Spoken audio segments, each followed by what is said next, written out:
Have you ever wondered what it's really like to have a billionaire father? I'm Fontaine, 33, and trust me, it isn't the fairy tale you picture in your head. My dad owns half the luxury coastline in the Carolinas. He donates millions to charity just for the tax breaks, and he wears a watch worth more than most people's homes. He is a man who thinks every single thing and every single person has a price tag. But then came the afternoon I married a man with grease under his fingernails. My father stood up at my own wedding in front of everyone and erased me in a single, cold sentence. No inheritance, no trust fund, nothing. But my husband didn't get angry. He just smiled, looked my father straight in the eye, and gave him 4 words back. The whole room went completely still. My mother cried right on schedule, of course, but none of them knew. None of them had any idea where my husband actually worked or what I had quietly built on my own while they laughed at me. Exactly 6 months later, they would find out in front of 500 people at the worst possible moment for my father's empire. Welcome back to Cleara's Untold Secrets, the place where the people who underestimate you learn far too late exactly who they were dealing with. If a story has ever pressed on a bruise you forgot you had, you're in the right place. Drop a comment right now and tell me where you're watching from. And make sure to subscribe because this story completely earns it. Now, let me take you back to the dinner where my father handed me an ultimatum and called it love. The dinner happened on a Thursday at the long mahogany table that looked out over the private water. My father liked to say he owned that ocean. He didn't own the ocean, of course, he just owned the view, the luxury resort behind us, and most of the people sitting at that table. A bottle of expensive Krug champagne breathed by his elbow, and his Vacheron Constantine watch caught the candlelight every time he reached for his oysters. He did everything slowly, the way powerful men do when they want you to wait on them. He told me that he had arranged for me to meet Preston Vance on Saturday without even looking up from his plate. He said the Vance merger was nearly closed, and it would help things along if you two were seen together by the press. I set down my fork. My grandfather, Walter, had taught me to do small things with my hands when I needed to stay calm. And without thinking, I ran my thumb along the worn brass calipers I still carried in my bag, the ones Walter had pressed into my palm the year before he died. I told my dad that I was seeing someone and that it was serious. That got his attention. He paused, his eyes narrowing, and asked whom I was seeing and from what family. I replied that he didn't know him. The candles hissed in the silence, and my mother's smile froze into something brittle like glass about to shatter. My father set down the oyster he had been savoring and looked at me the exact way he looked at a piece of property he had decided not to buy. In this family, Fontaine, he said in his flat voice, marriage is a merger, and sentiment is for people who can't afford strategy. I didn't tell him my boyfriend's name was Owen, and I didn't tell him that Owen would never fit at this ridiculous table, and that I meant it as the highest compliment I knew. I only smiled and let the silence sit there, because some answers are better delivered later in person with a much bigger audience. He had me investigate it, of course, because that was the Porter way. If you can't buy it, investigate it. 3 days later, I was summoned to his office on the top floor of the flagship resort, where the windows ran from the carpet to the ceiling, showing off the endless coastline, and the chairs were specifically chosen to make you feel smaller than you actually were. A slim, manila folder sat on his desk. My father read aloud the name Owen Hale, with a voice as flat as a bankruptcy contract. He listed him as an aircraft mechanic who rents a hangar at a small regional field, with no real estate, no assets to speak of, and no family connections worth the ink. He closed the folder with a sharp thud and looked at me, asking if this was what I was throwing the Vance merger away for, a man who fixes other people's engines for a living. I told him he was a good man, but my father snapped back that good men don't build legacies. They get hired by the people who do. He stood up, walked to the glass window with his hands behind his back, and turned around to face me, saying that Porters do not marry mechanics. I had heard that exact dryness before, the same tone he used the day he refused to pay for my engineering degree because he called it a lurid little hobby for a Porter daughter. I paid for that degree myself, working nights and weekends, and I built things with my own two hands while my sister, Brooke, was handed a debutante ball and a designer wardrobe. I told him evenly that he taught me to build things, so he shouldn't act surprised that I built a life he didn't approve of. He laughed once, a short, dry laugh completely devoid of humor. But there was one odd thing in that investigator's folder that stayed with me for weeks, because the investigator had found absolutely nothing, no debts, no scandals, and no past traffic tickets.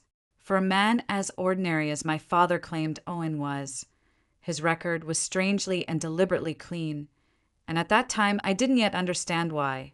I had met Owen 4 months earlier, and no, it wasn't at some high society charity gala.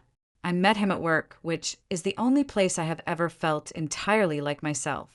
A regional airfield had hired my structural engineering firm to assess the safety of an old hangar before they expanded it, and I spent the whole morning crawling through its steel trusses with a flashlight and a notebook.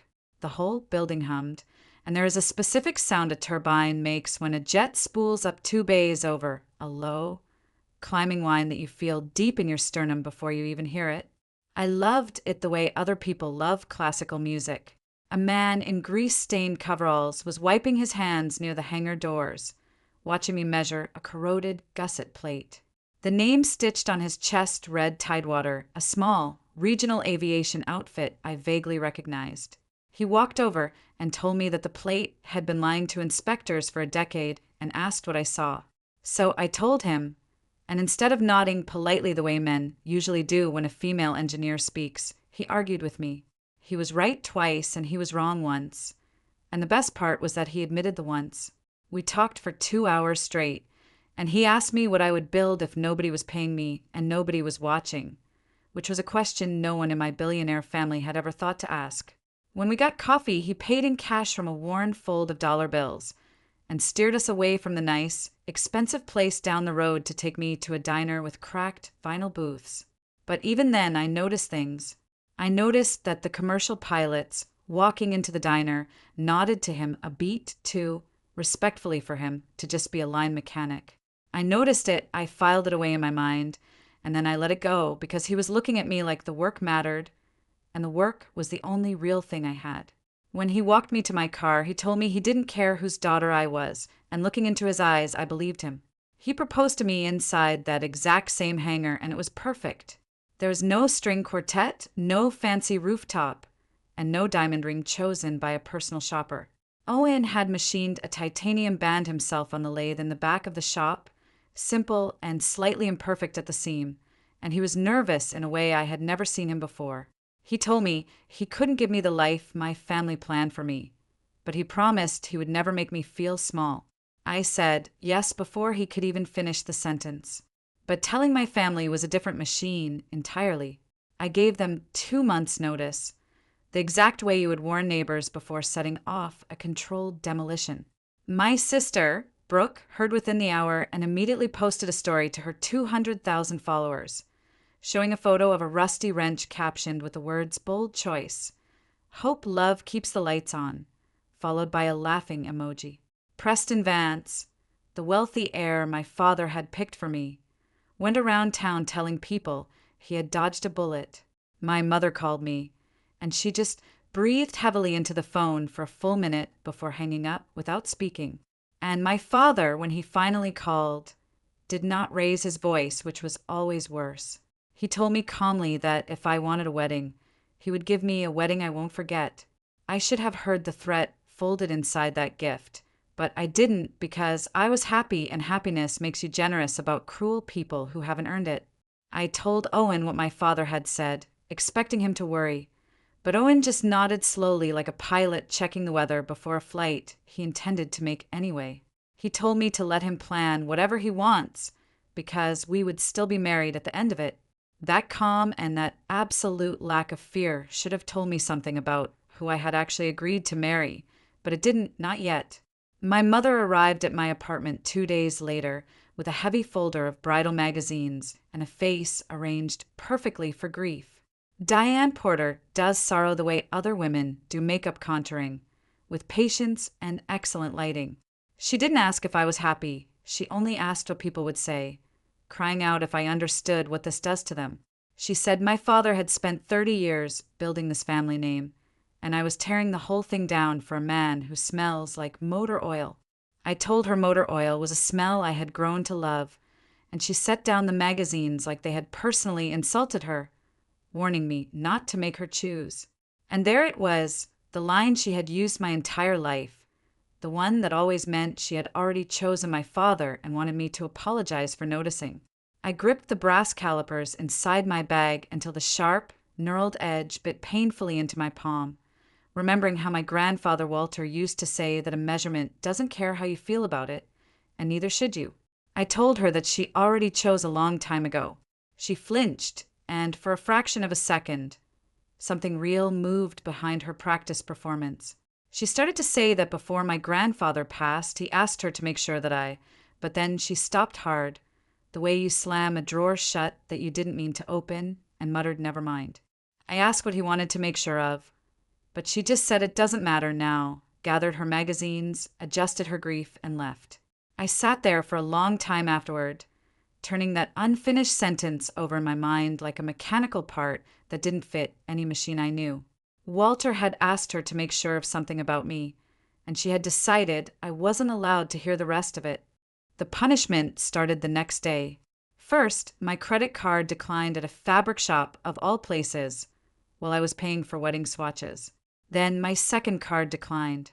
Then the small advisory stipend I earned consulting for my family's charitable foundation simply stopped.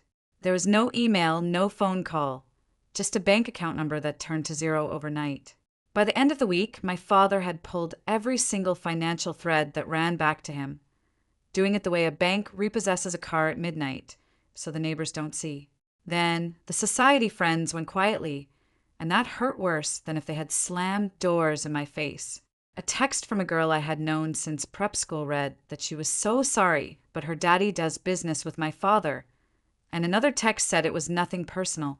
28 years of birthday parties were reduced to a line item someone decided not to keep on the ledger.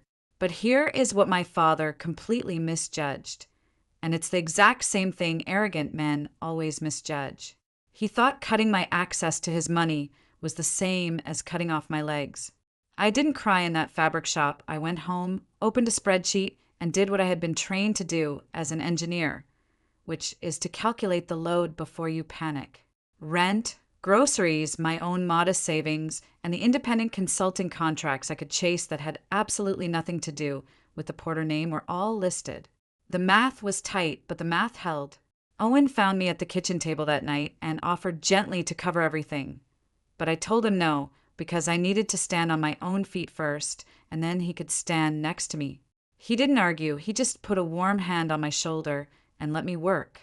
My father had canceled a credit card, but he hadn't canceled my hands or my engineering license or the engine of a brain he had spent my whole life pretending was just decorative. We moved into a small, clapboard house near the airfield, the kind of place my mother would have called charming through clenched teeth. But it had good light, a porch that caught the afternoon sun, and a kitchen barely wide enough for two people who liked each other. I loved it more than any mansion I had grown up in. But Owen, I was starting to notice, did not entirely add up. He would take phone calls late at night on the porch, his voice low, and the words that drifted through the window weren't mechanic words. He told someone to push the maintenance window, that he would handle the board himself, and not to loop in legal yet. A line mechanic doesn't have a corporate board, and a line mechanic doesn't tell people not to loop in the legal team. I didn't ask him about it, because we had agreed early on that we would earn each other's truths instead of demanding them. The next morning, an aviation trade magazine sat on our kitchen table, left there by one of his colleagues, and the cover story was about a major international aviation company with a massive headline about its reclusive founder, the billionaire who still turns his own wrenches. There was no photograph of the billionaire's face, just a close-up of a gloved hand resting on a massive jet turbine blade.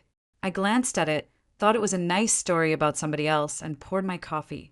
But Owen was watching me from the doorway with an expression on his face I couldn't quite read, something between hope and dread, the look of a man waiting to see whether you'll finally figure out a secret he's hiding. He told me quietly, almost to himself, that money is just a tool, and he would rather I trust the man than the toolbox. I laughed and told him he sounded like a fortune cookie. He smiled, but he didn't laugh, and later, much later, I would understand that he had been telling me the absolute truth right out loud, and I just hadn't learned how to hear it yet. Let me pause the story right here, because if you've ever been told that your choices embarrassed your family, whether you weren't living up to their expectations, you already know exactly how this part feels. I read every single comment on this channel. So tell me, has anyone ever measured your worth in dollars and came up short? Hit that subscribe button right now if you want to see this story turn all the way around. Because the exact moment my father's face finally changed is coming up very soon, and I promise you it was worth the wait. Now back to the wedding. We had planned something small, a tiny chapel on the water, 50 chairs, only for the people who had actually shown up for us during the hard times. But when we arrived on our wedding day, the parking lot was completely full of sports cars and limousines that cost more than the chapel itself. My father had invited 200 people from his corporate world, completely uninvited by us, and had seated them himself. He had even had a professional seating chart printed on a thick cream card placed on an easel by the front door. And when I found my own family's table, I finally understood his petty message. He had placed Owen's name at the very back of the room, right beside the emergency exit, under a hand-lettered placard that read, "Guest not groom." The room smelled of expensive perfume and quiet contempt. Preston Vance was there, leaning against a marble column with a glass of scotch, watching me like a businessman hoping to salvage a failed deal. My mother sat in the front row, dressed in funeral gray, and my sister Brooke already had her phone up before I had even finished walking down the aisle, filming me and narrating softly to her followers. I found Owen standing by that back exit, exactly where the chart had banished him, and to my surprise, he was the calmest person in the entire building. He murmured that my dad had a flair for theater, and I whispered back that he always saves his worst speech for the end. We were married anyway. The vows were entirely ours, plain, honest, and true, and for 90 seconds, the whole toxic machine my father had built fell away, and it was just the two of us, a tired wedding officiant, and the sound of the water outside the windows. And then I heard the sharp, bright sound of a silver knife tapping against a crystal glass. I turned around, and my father was rising from his seat at the head of the main table, a table he had appointed himself master of. He lifted his glass, cleared his throat, and smiled like a man about to do you an enormous favor. My father called for a toast, and the entire room went obediently silent because that's what rooms do for men with billions of dollars. He raised his glass to his daughter and to her husband, pausing on the word husband to let it do all the dirty work an insult would have. He went on to say that he built everything we have from a single motel that his own father lost, pacing the floor with his glass in hand, while the governor's wife watched from table 4.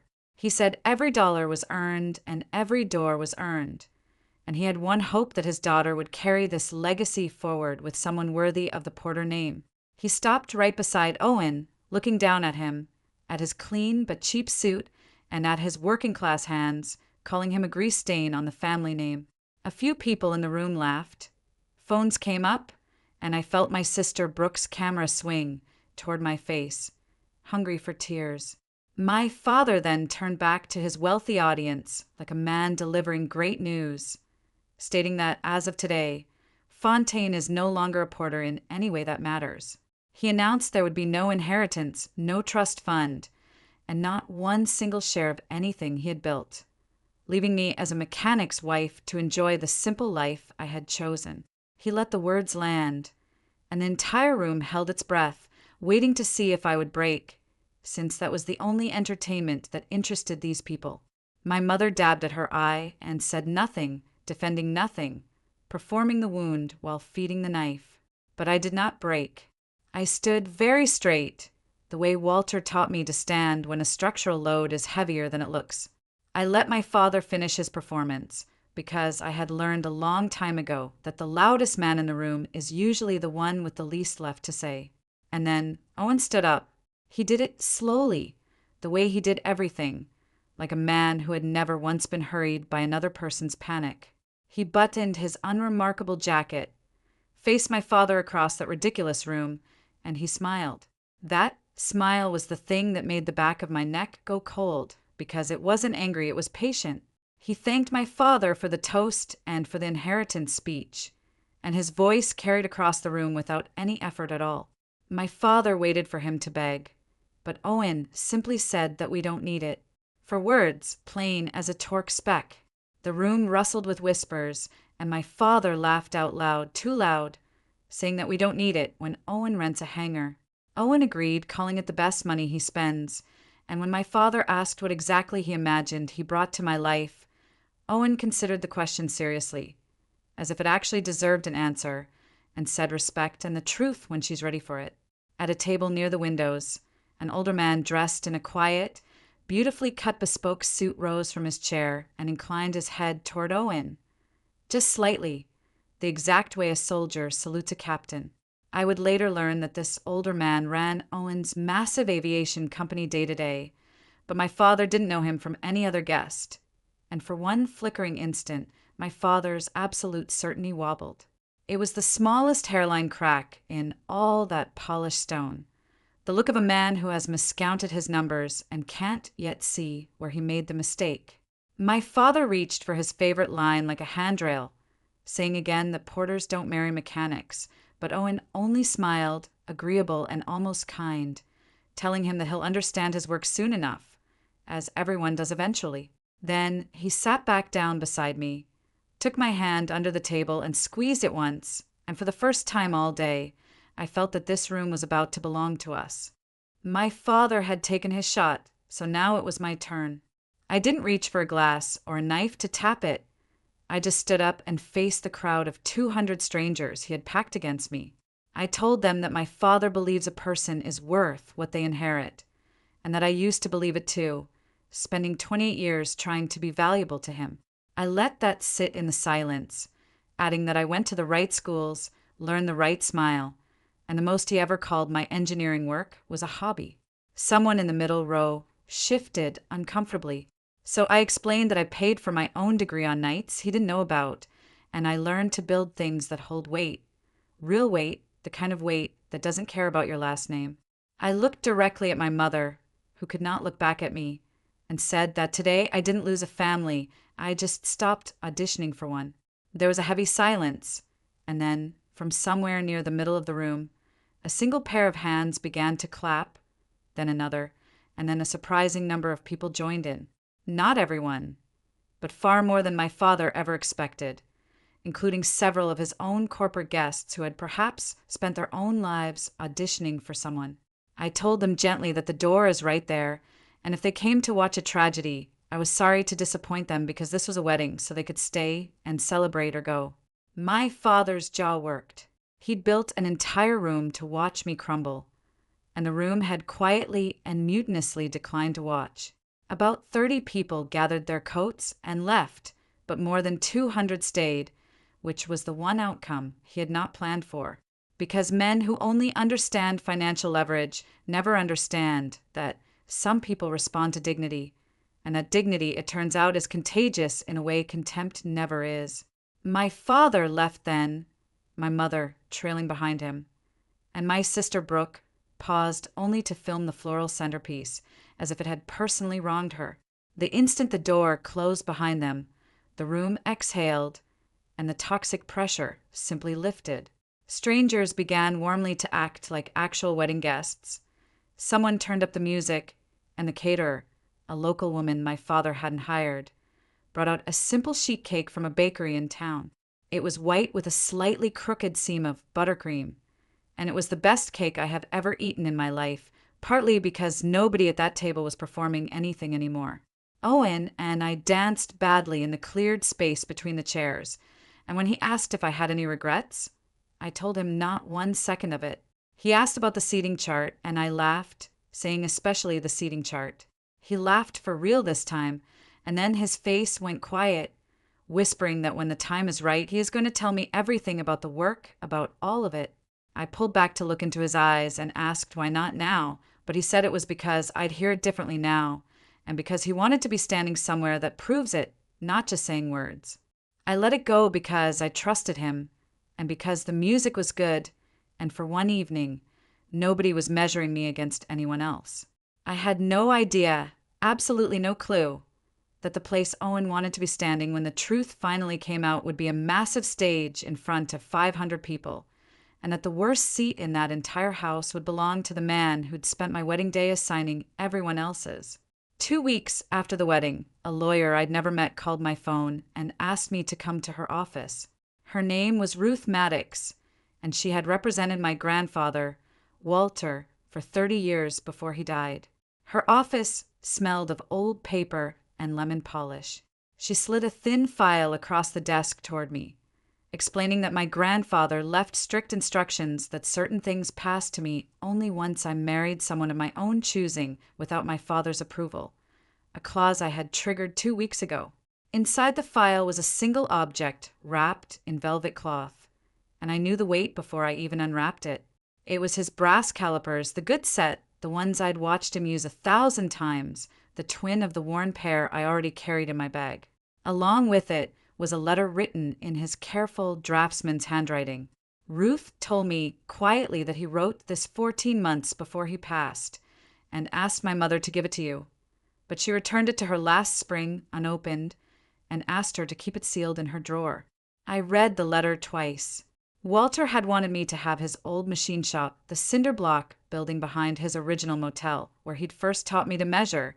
But there was something else, a 12% stake in a small structural components company he'd quietly funded years earlier, a company that, the letter noted in his blunt way, had licensed a specific damping bracket I had sketched in high school and never thought twice about.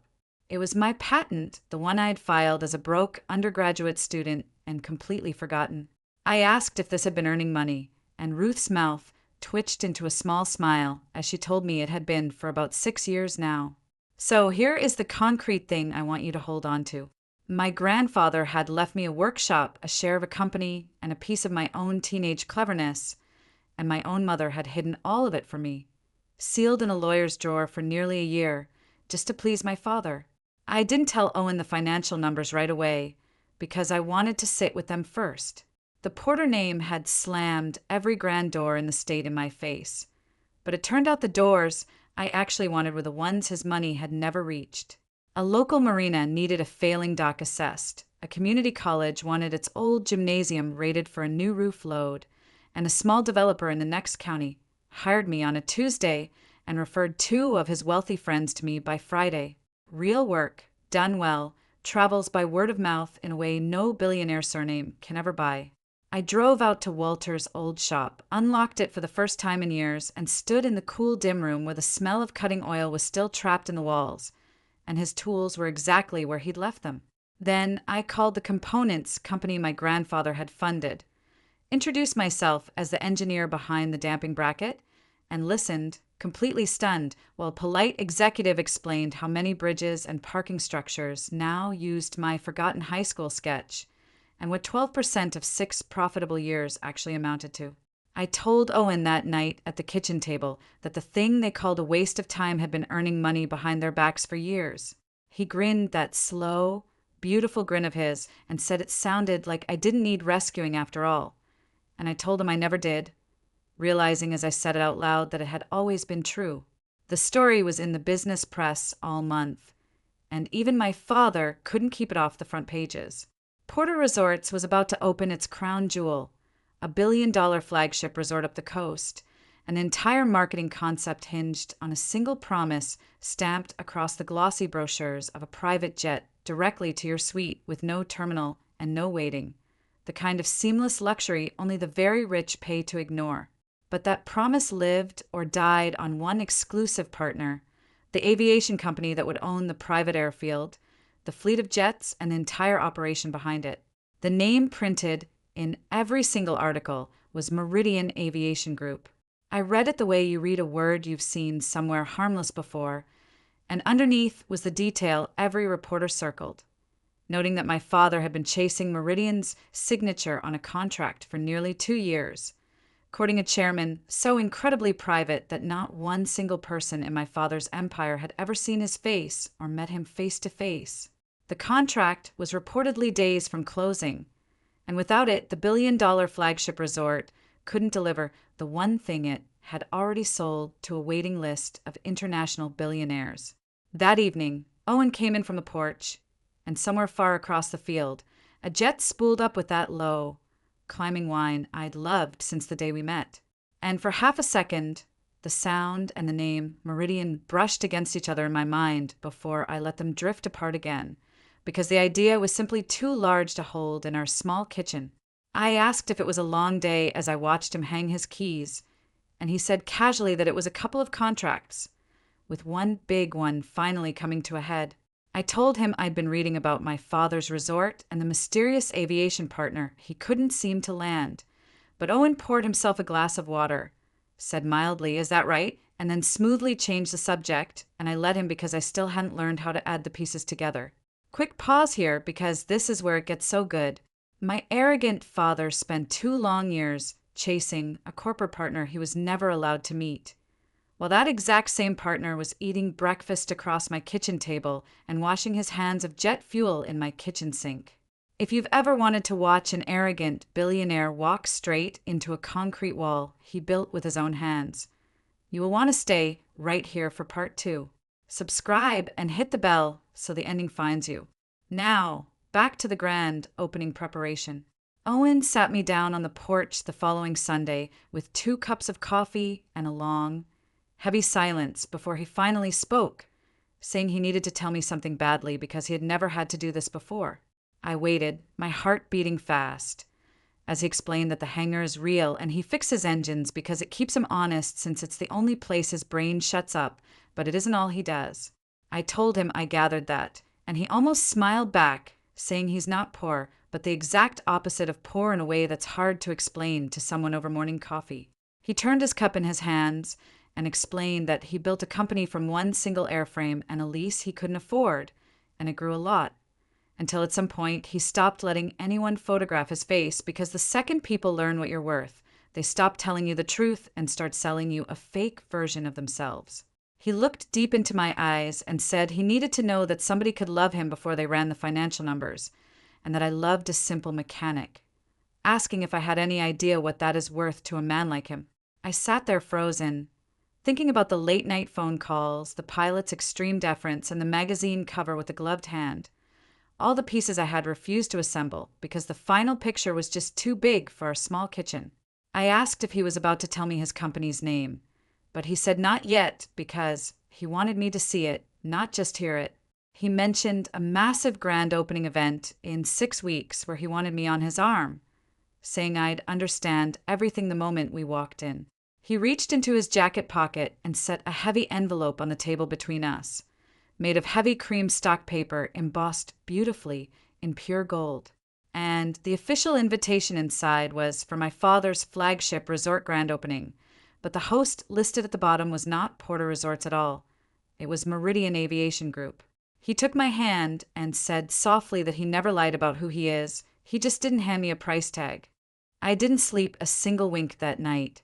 I lay in bed listening to Owen breathe next to me, running the arithmetic in my head that I'd been refusing to do for months. At 2:00 in the morning, I got up, sat at the kitchen table with my laptop, and typed in the name from the gold invitation to look for the founder and chairman of Meridian Aviation Group. The search results were a solid wall of the exact same frustrating sentence over and over, stating that he was reclusive, private, and had never appeared publicly. And then one profile called him the billionaire who still turns his own wrenches. And there it was again, that photograph of a gloved hand resting on a turbine blade with no face, just a hand I had watched do that exact same thing 100 times in a hangar that smelled like home. I sat very still in the dark, thinking about the coveralls that said Tidewater, which a quick search now told me was a direct subsidiary of Meridian, the large stacks of cash, the way commercial pilots straighten their backs when he walked the line, the corporate board, and the maintenance windows he pushed with a single sentence on our porch. A man does not casually reschedule an international airline's maintenance window unless that airline is his.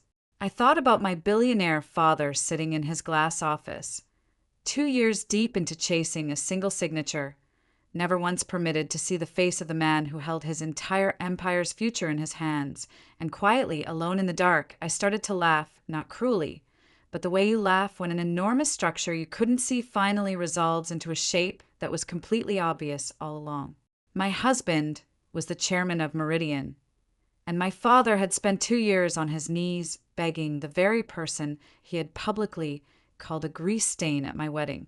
I closed the laptop, did not wake Owen, and sat there with the truth until the windows turned gray, and somewhere across the field, a private jet spooled up for an early departure with that climbing wine. And for the first time in my life, it didn't sound like music to me, it sounded like a countdown. My family thinks they are setting a trap for me at the grand opening, but they have no idea they are walking straight into their own execution. What happens when my father finally sees who holds the pen to his billion-dollar contract? Stay tuned for part 2, coming up next on Cleara's Untold Secrets. Don't forget to like, subscribe, and hit that bell icon so you don't miss the ultimate drop. My family, sensing the opening of their flagship and a chance to tidy the family image before the cameras arrived, made one last coordinated push. Preston Vance, still smarting from being passed over for a mechanic, started a quiet campaign in the right circles, the kind of campaign that travels on cocktail napkins, suggesting that Owen was a gold digger, a grease monkey who had married up and gotten lucky. It was an elegant lie, and it had exactly the wrong target, though Preston couldn't know that yet. Brooke, never one to leave a trend unmonetized, reposted her old wedding footage with fresh commentary, milking my father's toast for laughs from an audience that grew by the day, completely unaware that she was distributing the very clip that would soon end her father's good name. But that's the thing about people who film everything. They never imagine the footage turning around to face them. And then my mother called, sweet as poured honey, to tell me there was still time because your father hasn't formally changed the will. She said if I came home before the opening and before the press, we could put all this behind us because people are talking. She didn't ask if I was happy, and she didn't say she was sorry she hid my grandfather's letter for a year, just that people are talking and the cameras are coming, meaning I was a stain they would like to clean before the photographs. I held the phone and felt the old pull, the 28 years of wanting her to choose me, and then I felt it loosen because I finally understood it had never been a choice she was capable of making. I told her I would be at the opening, but not the way she thought, and she took that as a yes, as a daughter coming home, hanging up pleased, and I let her because some people only hear the version of you that is convenient, and there is no point correcting them before the proof arrives. Here is the part I'm proudest of, and it has nothing to do with my husband. A few days after my mother's call, my own firm got an email that made me put down my coffee because the general contractor on the flagship resort needed a structural engineer of record for the signature overwater pavilion, the cantilevered glass room jutting out over the Atlantic where the main signing ceremony was scheduled to take place. The original engineer had pulled out over a liability dispute regarding the support piles, and with the opening weeks away, they were desperate enough to look past the Porter blacklist. They didn't even realize the firm they were hiring belonged to the daughter my father had cast out. I didn't use the Porter name on my business license. I used Walter's initials, WH Engineering. I took the job, drove out to the site in the middle of the night, and spent 6 hours under the steel beams with a headlamp, checking the math against the actual welding. My father's contractors had cut corners on the structural load parameters to save $3 million on the foundation, thinking nobody would notice before the ribbon was cut. I didn't report it to the contractor. I reported it directly to the county building inspector and the Maritime Safety Board, filing a formal noncompliance report under my seal. I knew that the structural safety clearance would be pulled exactly 48 hours before the grand opening, creating a quiet nightmare for my father that no amount of money could fix overnight, ensuring that the pavilion would be legally condemned unless a certified engineer signed off on an emergency stabilization plan. And I was the only engineer in the state who had the blueprints to do it. The morning of the grand opening arrived with a coastal fog that cleared by noon, leaving the sky a sharp, brilliant blue. The flagship resort looked like a palace of glass and white concrete, draped in flags and surrounded by security guards in tailored suits. 500 of the most powerful people in the country were walking the grounds, including politicians, developers, and the international business press. My father was in his element, moving through the crowd with his Vacheron Constantine watch gleaming in the sun, flanked by my mother, who wore cream silk and a smile that looked like it had been painted on by a restoration artist. Brooke was live streaming from the terrace, her voice a rapid-fire commentary on who was wearing what and which senators had just entered the VIP lounge. Owen and I arrived in a black car provided by the event staff, not the resort staff. Owen was wearing a beautifully tailored dark charcoal suit that fit him perfectly, a gift he had told me was from an old friend, but now I knew the truth. He looked completely comfortable, his posture relaxed, while I carried the folder containing my certified engineering report in my left hand and wore his handmade titanium ring on my right. As we walked up the main steps, one of my father's senior vice presidents spotted me, his eyes widening in shock before he quickly whispered into his earpiece. Within 2 minutes, my father intercepted us near the entrance of the grand ballroom. He didn't look at Owen at all, keeping his eyes locked on me with a cold, triumphant expression. He told me he was surprised I actually showed up after everything, but he supposed the temptation to see how real wealth operates was too much to resist. He looked at my dress and then finally glanced at Owen, telling him that the staff entrance was around the back if he was looking for a shift in the kitchens. Owen didn't flinch. He just smiled, that slow, patient smile that always made the back of my neck go cold, telling my father that he preferred the front door today.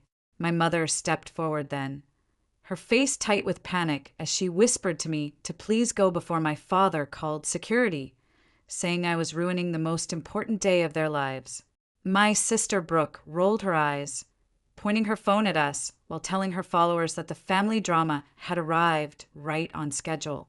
It was exactly at that moment that a frantic man in a high-visibility vest and a hard hat broke through the crowd, his face completely pale as he grabbed my father's arm, whispering loudly that the county inspector had just posted a red tag on the overwater pavilion, legally shutting down the entire structure due to a foundational load failure. My father's face turned an ugly shade of purple as he shouted at the contractor, asking how a structure could be condemned 3 hours before the global press arrived for the contract signing. The contractor desperately explained that an independent engineering firm had discovered a critical flaw in the support piles and filed a safety injunction with the state, meaning nobody was allowed inside the pavilion under threat of immediate arrest.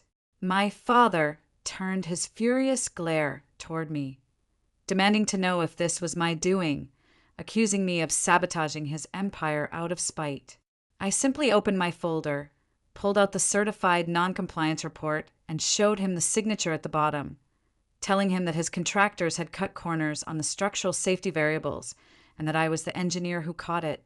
I told him the pavilion was a structural hazard that would collapse under the weight of 500 people, and since my firm held the exclusive safety seal for that sector, the building belonged to the state inspectors until I signed the remediation clearance. He looked at the paperwork, his hands shaking with a rage he couldn't contain, realizing that the centerpiece of his billion-dollar launch was completely dead in the water unless I saved it. Before he could speak, the double doors of the VIP lounge opened, and the older man from our wedding, the one who had saluted Owen from the back table, walked out surrounded by 4 corporate lawyers. My father immediately tried to smooth his expression, stepping toward him while apologizing for the delay, telling him that there was a minor logistical issue with the pavilion, but that they were ready to sign the Meridian contract in the secondary boardroom. The older man didn't look at my father. He walked straight past him, stopped in front of Owen, and inclined his head deeply, saying that the legal team had verified the final amendments and that everything was ready for his signature, Chairman. The silence that followed was absolute, a heavy, suffocating weight that seemed to drop over the entire corridor. My sister Brooke's phone dropped an inch as her jaw went slack, and my mother reached for my father's arm as if the floor had suddenly tilted beneath her feet. My father stood frozen, his eyes darting from the older man to Owen, his mind frantically trying to calculate a math problem that didn't make sense, his certainty shattering into 1,000 pieces right in front of us. Owen stepped forward, his voice calm and clear as it echoed in the crowded hallway, telling my father that he believed they had an outstanding piece of business to conclude. He explained that Meridian Aviation Group would not be signing the contract today, nor any other day, because Meridian does not partner with developers who compromise structural integrity to save a dollar, nor do they do business with men who measure a person's worth by their surname. My father tried to speak, his voice coming out as a dry, broken whisper as he pointed a trembling finger at Owen, stammering that he was just a line mechanic from a regional field. Owen agreed, telling him that he is a mechanic and that he built his first hangar with his own 2 hands before he built the fleet that handles his international operations, adding that a good mechanic always knows how to look under the hood to find where the machine is rotting. He looked down at my father's expensive watch and told him that sentiment might be for people who can't afford strategy, but dignity is something his money could never buy. The press had already begun to gather at the end of the hall, their cameras flashing as they realized the reclusive chairman of Meridian had finally appeared, and that the historic deal was falling apart live in front of them. My mother stepped toward me, her eyes filled with tears as she begged me to talk to my husband, asking me to think about the family name and everything they had given me over the years. I looked at her, feeling absolutely nothing but a quiet pity, and told her that she had chosen my father's name 30 years ago, but I had chosen a man who built a lathe ring in the back of a hangar, and unlike her, I didn't regret my choice. I pulled Walter's brass calipers from my bag, holding them up so she could see the reflection of the gold-embossed resort walls in the polished metal, telling her that a measurement doesn't care about a billionaire's panic, and neither did I. I turned to Owen, taking his hand as the corporate lawyers began handing the formal cancellation notices to my father's stunned legal team, effectively pulling the private jet fleet that the resort's entire business model depended on. Without Meridian's backing, Porter Resorts was financially ruined before the first guest checked into their room because the waiting list of international buyers began canceling their reservations within the hour, their financial advisors recognizing that a flagship resort with a condemned pavilion and no private aviation partner was a sinking ship. My father tried to chase us down the steps, shouting that he would sue us for corporate sabotage, but his voice was drowned out by the noise of reporters shouting questions and security guards trying to clear a path for our car. As we slid into the back seat, I looked back through the tinted glass one last time, watching my father stand on the steps of his empty palace, looking smaller than he ever had in his entire life, surrounded by the ruined wreckage of an empire he thought was untouchable. We drove away from the coast, leaving the cameras and the noise behind us as the car headed toward the regional field where our small clapboard house sat under the afternoon sun. The air smelled of salt and distant pine, a clean, honest smell that didn't require an invitation or a security clearance to enjoy. Owen looked at me, his hand resting warm against mine, asking if I was ready to see the real work now, the work that didn't involve corporate boards or press releases. I smiled, leaning my head against his shoulder as the sound of a distant turbine began to spool up over the trees, that low, climbing whine that had always felt like music to my sternum. I told him I had been ready for a long time because the math was finally complete, the load had been calculated, and the structure we had built together was strong enough to hold anything the world could throw at it. This is the untold secret of how an arrogant empire crumbled from a single hairline crack, and how the people who tried to make me small ended up buried under the weight of their own pretense. Thank you for watching Cleara's Untold Secrets, where the truth always finds a way out, no matter how deep you try to bury it. Don't forget to like this video, leave a comment about your favorite part of the story, and hit that subscribe button to stay tuned for our next investigation into the hidden secrets the wealthy want you to forget.